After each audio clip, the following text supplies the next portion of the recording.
Los expertos en la materia llegan hasta tus oídos. El tema del día, a primera hora.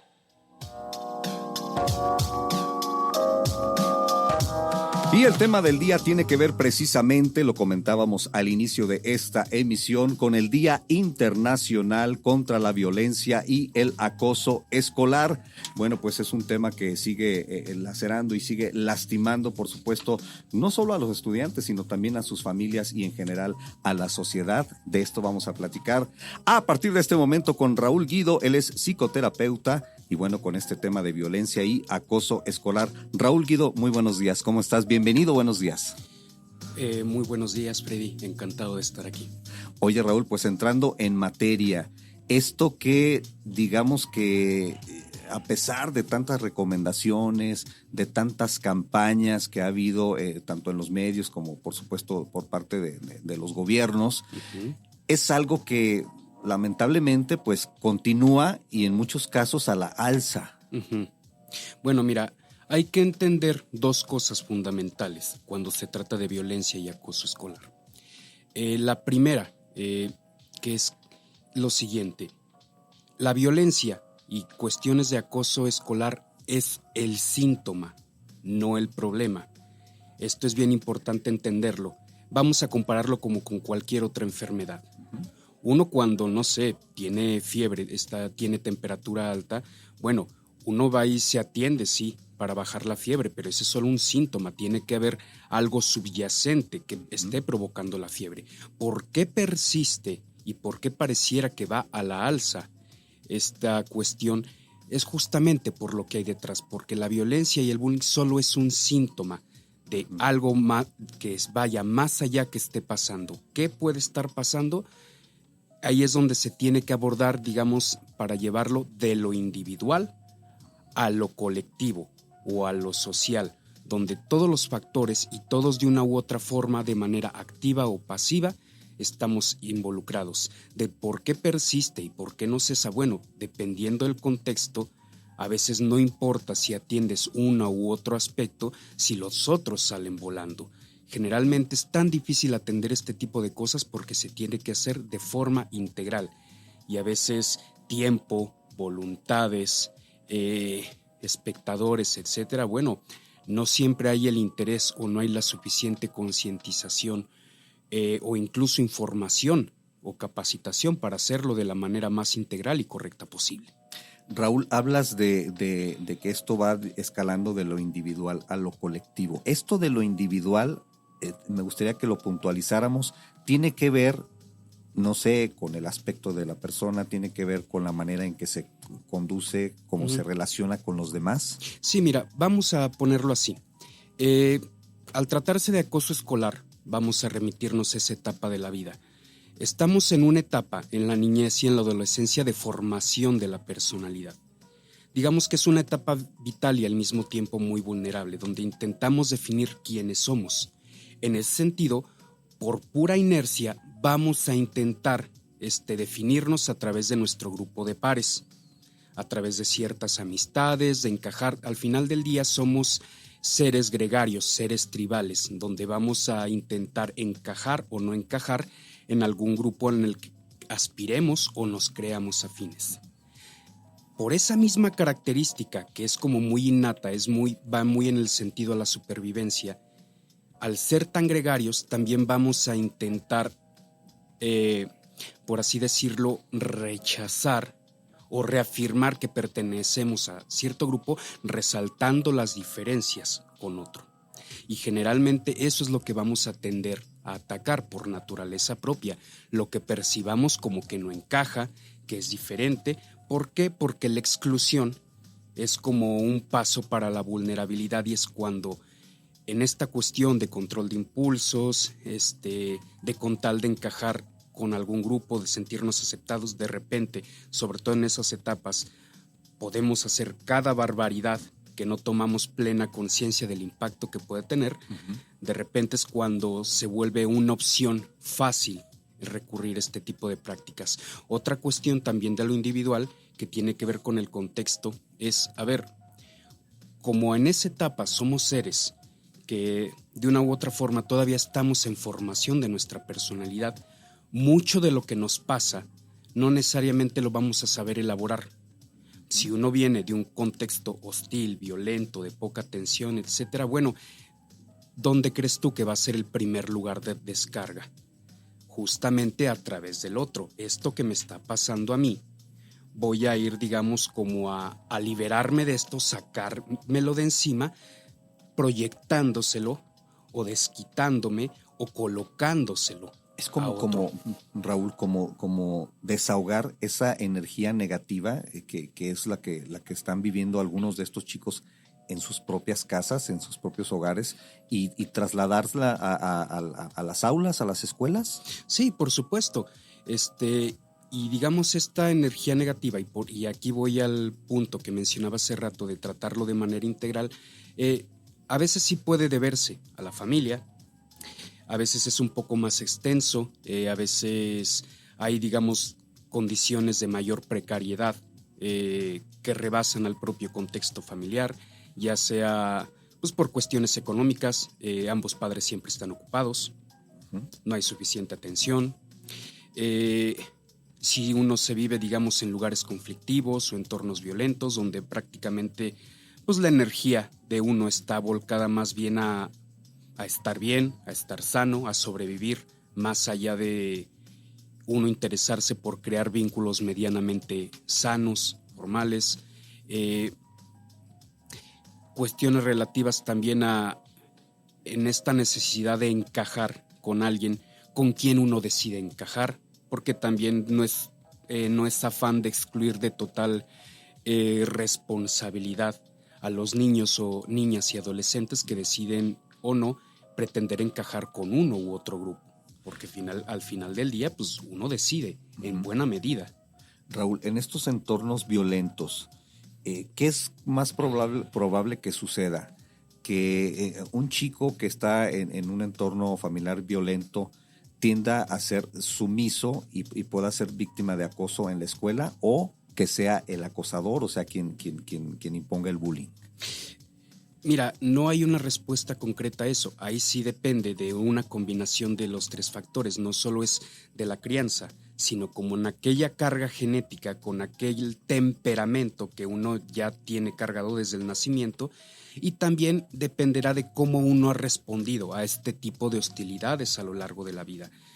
Como tú bien lo dices, a veces uno puede ser el agresor, a veces uno puede más bien colocarse en esta situación como de agredido, pero yo te diría que hay otros dos que se están invisibilizando. A veces también, y es una parte, digamos, activa e indispensable del acoso escolar, del bullying y la violencia, a veces uno no puede ocupar ninguno de esos dos lugares. A veces uno, y es más común, el espectador pasivo o activo, que es el espectador pasivo, el que simplemente ve, pero voltea la mirada. Y el espectador activo no es alguien que de una u otra forma participe activamente, pero sí de repente que hace el comentario a espaldas, el cuchicheo o la burla, pero que no interviene, digamos, de manera más directa. Y hay una cuarta posición, que es, digamos, que algo que se ha invisibilizado un poco y que va en contra con esta cuestión tan dicotómica de colocar estos calificativos de víctima y victimario, que es que, a ver, volvamos al punto, en esta etapa de la vida hay muchos niños y adolescentes que van formando su personalidad. A veces se nos olvida que justamente en esta etapa hay personas que forman su personalidad, que afianzan su personalidad a partir del papel de víctimas. Niñas, niños y adolescentes que van aprendiendo a colocarse ellos solitos en el papel de víctimas, pero para obtener algo más a cambio. No solo es ser víctimas por ser víctimas, hay también cierto tipo de personas... ¿Como una ganancia secundaria? Por así decirlo, sí, que de una u otra forma manipulan y buscan esta función de ser víctimas para algo más. Podríamos decir como el típico tira la piedra y esconde la mano, o estos típicos niñas, niños y adolescentes que están picando, en algún momento hartan a los demás, se desquitan con ellos, los violentan de manera, digamos, más activa, más agresiva, y al final ellos quedaron como las pobrecitas víctimas, como los pobrecitos, y reciben mucha parte como de la contención, de atención, que a lo mejor les faltaba. Y ese es, digamos, es un cuarto elemento, porque a veces nos cuesta trabajo asimilar de cómo es posible que la víctima, en su papel de víctima, esté recibiendo algo, y a veces como el victimario en su posición de victimario, pues también le esté pasando mal. De una u otra forma, una manera de ir abordando estos temas es tratar de descolocar a las personas en este rol en el cual caemos todos de una vez que encasillamos a alguien como el victimario. O sea, lo repetimos, la persona se lo va creyendo, va obteniendo algo de eso y se vuelve real. Y a partir de ese rol es como va afianzando su personalidad, va adquiriendo algo y digamos que se va cimentando o solidificando como una pared de concreto. Lo único que estamos haciendo al repetir ese rol y afianzárselo y seguirlo colocando en decir es el chico problema, es la chica problema, es que es ese grupito, la única forma es que estamos haciendo que ese concreto, que es la personalidad de esas cosas que se le van poniendo, se vaya secando y se vaya de una u otra forma cimentando. Y luego, Raúl, hay personas que luego conocemos que creo que se mantienen en ese rol, sobre todo en el de víctimas durante toda la vida, ¿no? O sea, sí, que los ves ya en una etapa madura y te dicen, es que yo toda mi vida he sufrido, toda mi vida he padecido de esto, del otro, pero yo creo que en algún momento comenzó por esa parte de sentirse, no sé si cómodo, no sé si aceptado. Sí, por supuesto, y funciona y se quedaron ahí justamente por eso, porque les ha funcionado y ha sido la manera más fácil de obtener otras cosas que a lo mejor de las cuales carecían o que de intentar de otras formas iba a ser más difícil. Además de que también se invisibiliza que esa misma forma de conducirse por la vida a su vez es violenta, porque uno no necesita estar manipulando o poniéndose en esa posición de víctima justamente para estar disponiendo de otros. Esa es, digamos, como una especie de violencia mucho más pasiva que, insisto, en estas posiciones que no es tan fácil de ver ni de detectar. Y es por eso que a lo mejor es tan difícil atender de repente estos temas, porque ahora sí que hay personas que por más que las intentas ayudar, pues uno dice, pues es que también te estás poniendo de pechito. O sea, ¿qué hacemos contigo o qué tienes que hacer tú también para descolocarte de esa posición o de ese lugar? Bueno, estamos viendo desde el punto de vista de quien se victimiza o a quien victimizan. Pero ¿qué pasa con el que agrede? O sea, ¿cómo es su entorno? ¿Cómo se siente? O sea, ¿cómo se le podría ayudar a esa persona que está agrediendo? Mira, sobre todo en los entornos escolares, pasa algo bien fundamental. De repente no vamos a ser inmunes a ningún tipo de hostigamiento o agresión. O sea, es a veces algo inherente a la convivencia, porque no hay que olvidar que cuando se trata de niñas, niños y adolescentes, al no estar completamente, digamos, formados como seres humanos en su personalidad, van a caer en este tipo de cosas de agresión, de hostilidad, como no sería tan fácil que cayera un adulto, al menos en teoría. O sea, hay que dar por hecho que eso va a pasar. Lo que podría marcar la diferencia o no es que en cuanto se detecte, en cuanto exista algo, los protocolos, la intervención ocurra de tal manera, de tan pronta y tan oportuna, que no dé lugar a la reincidencia. ¿Por qué te lo digo? Porque el chico agresor, al ver que se le está poniendo un límite y consecuencia del cual lo están haciendo partícipe, él solito se va a regular, se va a echar para atrás, se va a reprimir. O dicho de otra forma, en medida que su conducta, digamos, disruptiva vaya viendo que no va a quedar impune, que va a haber consecuencias y que le van a afectar, es como se va a ir regulando este chico, y a su vez la forma de intervención es que tienen que crearse otras formas u otras maneras de ir elaborando aquello que por lo cual él está agrediendo. Como habíamos dicho, no sabemos el chico agresor que tiene atrás Me refiero a su vida, su contexto, etcétera. Y la forma, a lo mejor, en lo que lo está expresando, pues es de esta forma. Y a ver, a lo mejor va a haber momentos en la vida donde pues, uno esté así, esté enojado, esté agresivo con la vida, con muchas cosas. Pero esa no siempre va a ser la manera de, digamos, de elaborarlo, expresarlo. ¿Por qué? Porque va a haber consecuencias. ¿Qué otras puedes tener? ¿Qué otras puedes hacer? Es, digamos, darle herramientas a los chicos para que tengan opciones de elaborar todo esto. Que volvemos a lo mismo. Por la etapa a veces es complicado o a veces es difícil porque su mayor grupo de referencia pues son los amigos que de una u otra forma pues están igual. Y fíjate, comentas ahorita tú de darles herramientas a los chicos. ¿Qué podemos hacer los papás, los tutores, desde casa? Porque yo recuerdo el caso de cuando mi hijo estaba en la primaria, había por ahí una situación de bullying y la mamá del otro chico se presenta y dice, es que yo no puedo tener control de lo que sucede en la escuela. Mira, ahí el cambio de enfoque es distinto. Hablando justamente de límites y consecuencias. Es muy común, sobre todo cuando uno es padre de familia, que se entera, a ver, no es fácil tampoco asimilar, mi hijo es el agredido, mi hijo es el agresor. Y de repente pues uno quiere consecuencias, a ver, no, es que esto no puede pasar, ¿qué onda? ¿Qué se está haciendo? La responsabilidad. Pero el cambio de enfoque consiste en, no se trata de buscar culpables ni responsables, sino soluciones. Para eso se supone que existen protocolos escolares, que donde de una u otra forma se les cita a todas las partes involucradas y donde se plantean, a ver, esto pasó, esto dice el niño, ¿qué está pasando en su casa, señor, señora, tanto del agredido como del agresor o los agresores? Y a ver, vamos a sentarnos aquí y ¿qué vamos a hacer al respecto? Vamos a llegar a acuerdos, se va a hablar con los chicos y además de eso, que es un papel fundamental, hablar con el resto del grupo, porque para que estas cosas escalen, es que también tuvieron que haber espectadores que no hicieron nada, que de una u otra forma, a partir de su rol pasivo o activo, de una u otra forma nadie se exaltó, nadie dijo, o sea, fue toda una serie de cosas y de consecuencias que permitieron que eso se llevara a cabo.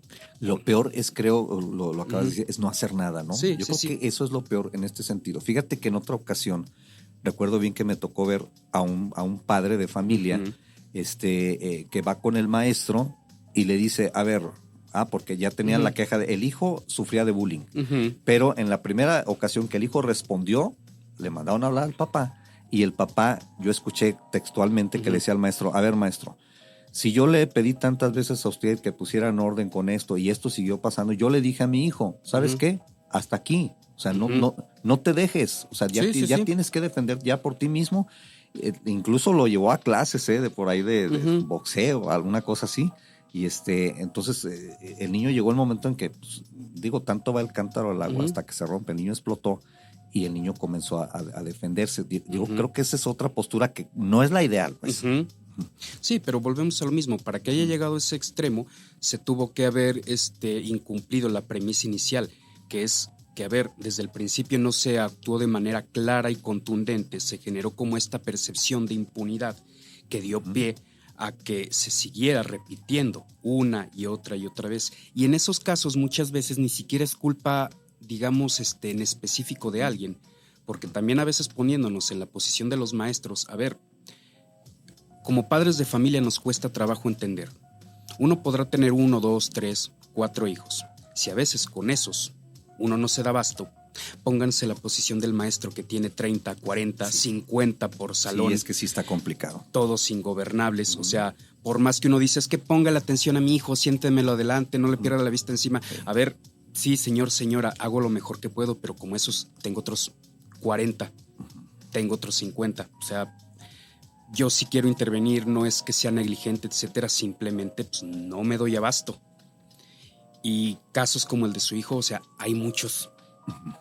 Yo también me canso y no solo es preocuparme por eso, es preocuparme por cuestiones de aprendizaje, por preparar tema, por controlar, o sea, es muy, muy complejo, muy complicado y muchas veces, por más voluntad que uno le ponga, a veces este tipo de situaciones van a escalar. Oye, Raúl, y yo creo que peor todavía en este asunto, porque digo, el acoso escolar, pensamos que solamente se da en el nivel de los muchachos, pero luego también se da el caso de que los muchachos bulean al maestro. Ah, sí, por supuesto, lo cual obedece también justamente a parte de la misma dinámica, donde, a ver, si no hubo consecuencias desde el principio, ¿qué le va a impedir a estos chicos seguir con la misma dinámica?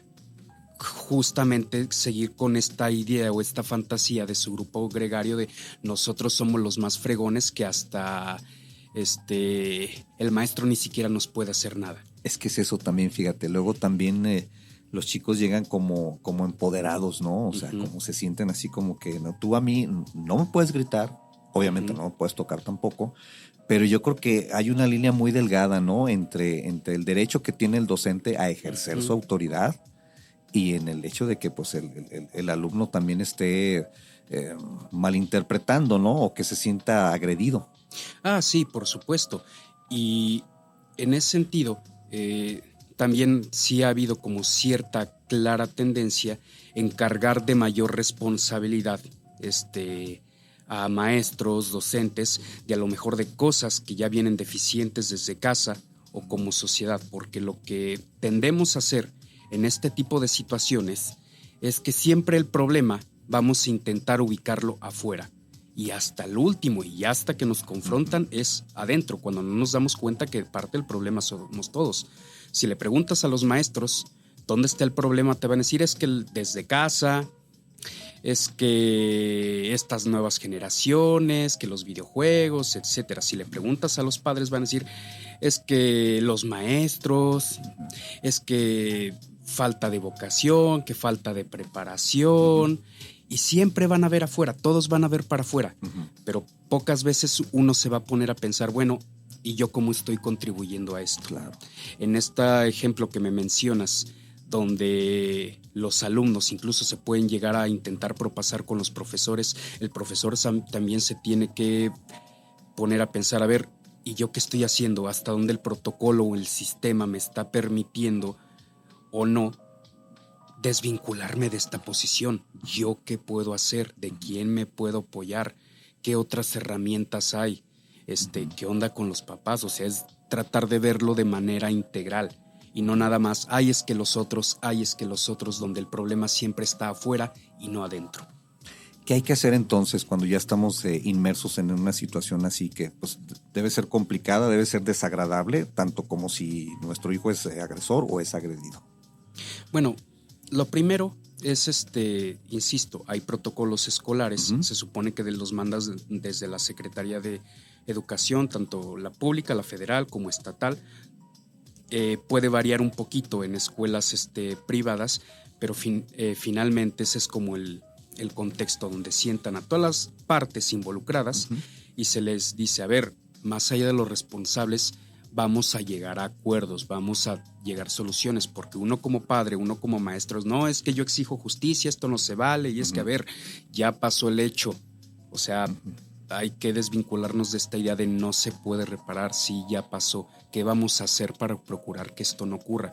Y vamos a comprometernos entre acuerdos todos, no nada más que haga y que cumpla el niño, sino a ver, ¿qué le está faltando a mi hija, a mi hijo, como padre, que estoy permitiendo esto? Y entonces en la parte de acuerdos es tal cual, a veces se hace hasta el escrito, de a ver, yo también como padre me comprometo a esto y firmo. O sea, sentir el compromiso real tal cual de todos los actores involucrados, y después de eso se pasa, ahora sí, a una especie, digamos, de concientización y hablar con el grupo involucrado, no solo con agredidos y agresores, sino todos aquellos involucrados, un poquito más pasivos y activos, que de una u otra forma puedan intervenir o contener eso, justamente para promover un ambiente donde eso no se repita, porque volvemos a la dinámica, donde al agresor o al grupo de agresores surjan 2, 3 voces que digan ya párale, ya bájale, ya déjalo, se va a inhibir. A veces, digamos, el enfoque mayor está justamente en esta parte de educación de nosotros como padres o como docentes, que en la mayoría de los casos nuestros hijos no van a ser los agresores ni los agredidos. En la inmensa mayoría de los casos, 70 u 80%, nuestros hijos van a ser los espectadores. Los espectadores, activos alumnos, o pasivos.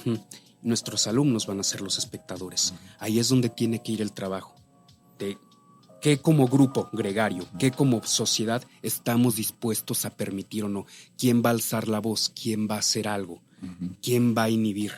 Porque, a ver, el sistema de repente, los maestros van a estar rebasados. Y no es adjudicar la responsabilidad a niños ni adolescentes, es darles herramientas para que ellos forjen su personalidad y entiendan que de este tipo de acciones tiene que haber consecuencias. Pero se tienen que tomar acciones, Raúl, porque yo creo que no podemos dejar de lado el hecho de que hay una afectación, independientemente de la física, una afectación psicológica que puede escalar a tal nivel en el que luego pues se pone en riesgo hasta la vida, ¿no? Sí, mira, y la afectación psicológica, o sea, nadie es inmune al dolor en la vida. O sea, puedo hacer la pregunta, aquí en cabina o aquí en auditorio, ¿a quién no lo han agarrado de bajada en algún momento de su vida? Yo creo que nos ha pasado a la mayoría, si no es que a todos. El punto no es ese, o sea, uno no lo puede evitar. El punto es cómo vamos a reaccionar en nuestra vida, cómo vamos a responder ante eso. Y una parte importante en este tipo de circunstancias es, a ver, a veces no puedes, y el aprendizaje que se le tiene que quedar a niñas, niños y adolescentes de estas cosas, más allá de lo que le dijeron, que le afectó, etcétera, que eso no lo puede evitar, es lo que sí puede controlar es que tiene que aprender que si pasan este tipo de cosas, algo bien fundamental en la vida es que este tipo de cosas tienen consecuencias. Y es algo que se tiene que aprender. Digamos que para mitigar la afectación y el daño, justamente también para no repetirlo y que lejos de ser o quedar como algo únicamente doloroso, se convierte en algo formativo de ok, padecí esto, me pasó esto, o yo hice pasar a alguien por esto, pero hubo toda esta consecuencia que me enseñó que había que actuar distinto, que no necesariamente se tenía que caer en esa misma posición, por así decirlo. No importa, y no es que no importe el daño que uno pueda o la afectación, sino uno cómo va a responder a eso, qué va a sacar de eso. No podemos evitar de repente a veces agredir o ser objeto de agresión de alguien más. Pero lo que importa no es eso, lo que más importa es la consecuencia de, porque eso es lo formativo, eso es lo que se nos va a quedar por el resto de la vida. Y estar conscientes, Raúl, que si en algún momento esto ya es algo grave, algo con lo que no podemos lidiar, pues podemos buscar el apoyo, ¿no? De un especialista. Sí, por supuesto. Bien, Raúl Guido, un tema delicado, un tema en el que hay que estar, no hay que quitar el dedo del renglón, por supuesto, y que bueno, pues en algún otro momento seguramente vamos a poder retomar contigo. Okay. ¿Cómo te encontramos? Me pueden encontrar en mis redes sociales oficiales, en Facebook y en Instagram, como psicólogo Raúl Guido. Y Raúl, por WhatsApp al número 477-646-3200. ¿Nos repites el número de WhatsApp? 477-646-3200. Ok. Perfecto. Raúl Guido, muchísimas gracias por estar acá con nosotros. Al contrario, Freddy, es siempre un placer estar acá. Y que sigan este tipo de charlas.